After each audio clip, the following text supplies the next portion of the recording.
Before we proceed to our experiment, let us give our some.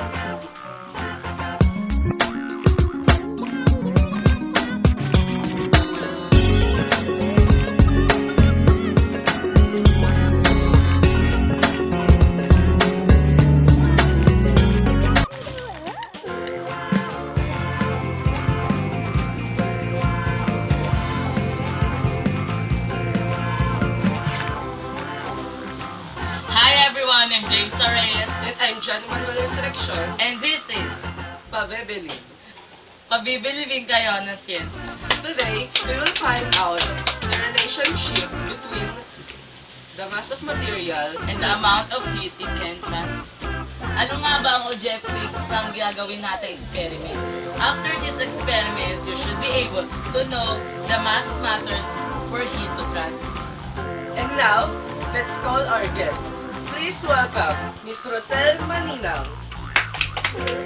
She graduated in Lacandula High School and taking her Bachelor in Science in Secondary Education, major in Physics. Hi guys!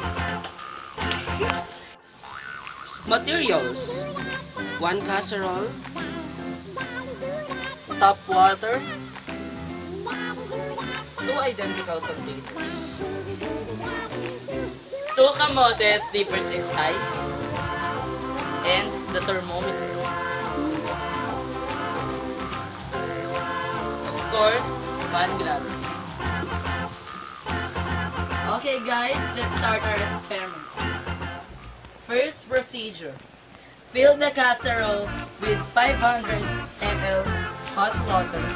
Then put it on the stove and heat it. So para mas madali, pinainitan na namin siya bago mag-shoot.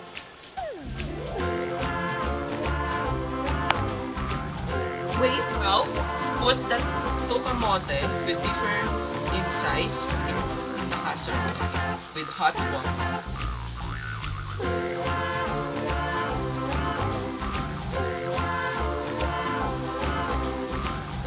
Ibabad natin siya sa loob ng 5 minutes.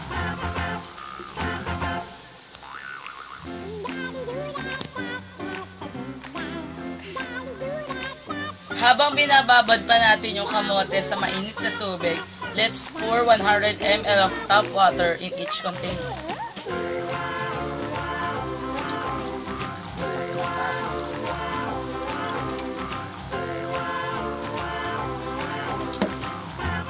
Ngayon, ilagay natin ang 2 kamote na magkaiba ang size sa 2 container. Gamit ang fork.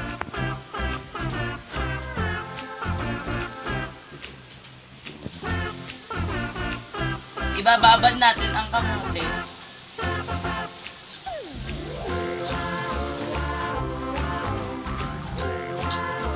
Sa aming pagbabalik, malalaman natin ang resulta ng ating experiment. At magbabalik na ang Pabibilib. Pabibilibin kayo ng siyensya.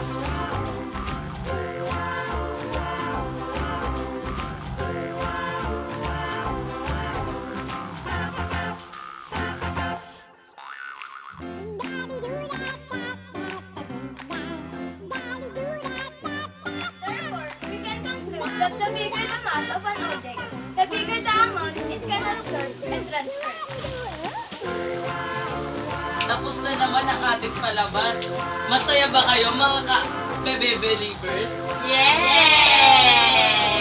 At dahil masaya kayo, magkakaroon ulit tayo ng ikalawang palabas sa susunod na linggo. At muli, ako si John Manuel Resurrection. At ako si James Reyes. Ako si Rosel Manina.